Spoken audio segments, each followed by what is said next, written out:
Refrigerator अंदर रखी हुई वेजिटेबल्स और पानी को तो ठंडा करते हैं, लेकिन इसके पीछे जो इक्विपमेंट्स लगे रहते हैं उनका टेम्परेचर इतना ज़्यादा हाई होता है कि हम उन पर खाना पका सकते हैं। तो फ्रिज के बाहर इतना ज़्यादा टेम्परेचर और अंदर की तरफ एकदम ठंडा ठंडा, यह कैसे पॉसिबल है? इसके अलावा कई बार जब फ्रिज खराब होता है तो हमारे दिमाग में एक ही बात आती है कि इसकी गैस खत्म हो गई होगी, लेकिन दोस्तों ऐसा कुछ भी नहीं होता है। इसके पीछे की साइंस इस वीडियो में 3D एनिमेशन की हेल्प से समझते हैं। जो रेफ्रिजरेटर का हार्ट होता है वह कंप्रेसर होता है। यह एक रिसिप्रोकेटिंग टाइप कंप्रेसर है।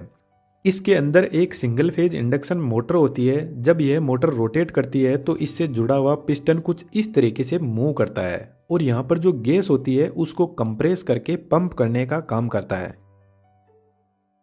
इन कंपोनेंट्स की वर्किंग रेफ्रिजरेटर की बॉडी को थोड़ा सा साइड में रखकर अच्छे से समझते हैं। कंप्रेसर एकदम पैक होता है क्योंकि इसके अंदर एक गैस भरी जाती है जिसका नाम है फ्रीऑन R134a, जो आजकल कॉमनली यूज होती है, और मोटर और कंप्रेसर दोनों मिलकर इस गैस को पंप करने का काम करते हैं।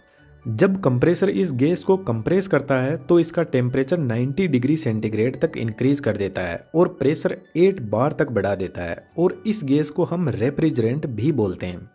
अब यह टेम्परेचर और प्रेशर बहुत ज़्यादा है तो इसको हमें डाउन करने की ज़रूरत है। इसलिए इस हाई टेम्परेचर और प्रेशर वाले रेफ्रिजरेंट को कंडेंसर यूनिट के पास में भेजा जाता है, जो रेफ्रिजरेटर के पीछे लगी हुई कुछ ऐसी ट्यूब होती है जो हमें आसानी से दिखाई दे जाती है।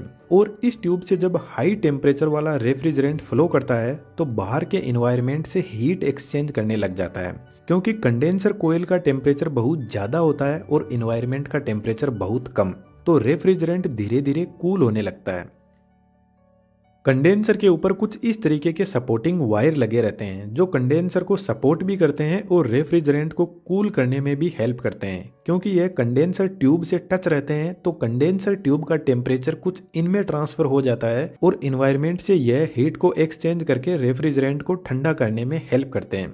जब रेफ्रिजरेंट इतना लंबा रास्ता तय करके कंडेंसर कोयल से बाहर निकलता है तो इसका टेम्परेचर 45 डिग्री सेंटीग्रेड तक रिड्यूस हो जाता है, और जब टेम्परेचर डाउन आता है तो गैस लिक्विड में बदलने लग जाती है।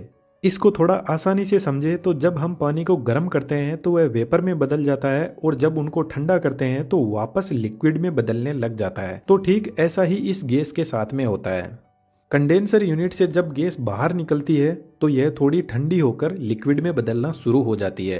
अब कंडेंसर यूनिट से निकलकर यह रेफ्रिजरेंट जाता है कैपिलरी ट्यूब के पास में। कैपिलरी ट्यूब कुछ इस टाइप का एक कॉपर की ट्यूब होती है जिसका डायमीटर 0.5 mm से लेकर 2.2 mm तक होता है, और इसकी लेंथ मैक्सिमम 5 मीटर तक हो सकती है। कैपिलरी ट्यूब एक थ्रोटल डिवाइस होती है जो हाई प्रेशर को लो प्रेशर में बदलने का काम करती है, और यही वह डिवाइस है जो रेफ्रिजरेंट को एकदम ठंडा भी कर देती है।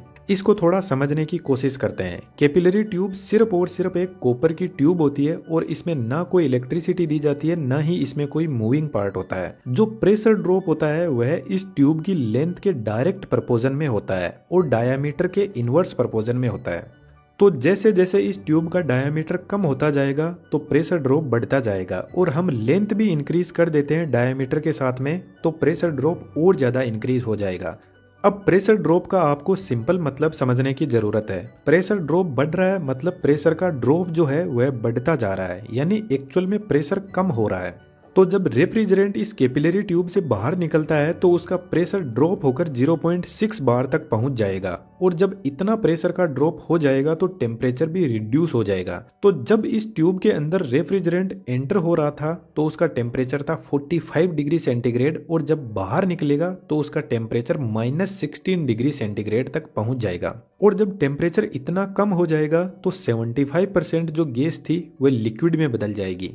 रेफ्रिजरेटर के अंदर फ्रीऑन गैस काम में लेते हैं जिसका नेचर होता है वह बहुत जल्दी ठंडी होकर लिक्विड में भी बदल जाती है और बहुत जल्दी गर्म होकर वेपर में भी बदल जाती है। इसीलिए फ्रिज के अंदर इसी गैस को काम में लेते हैं।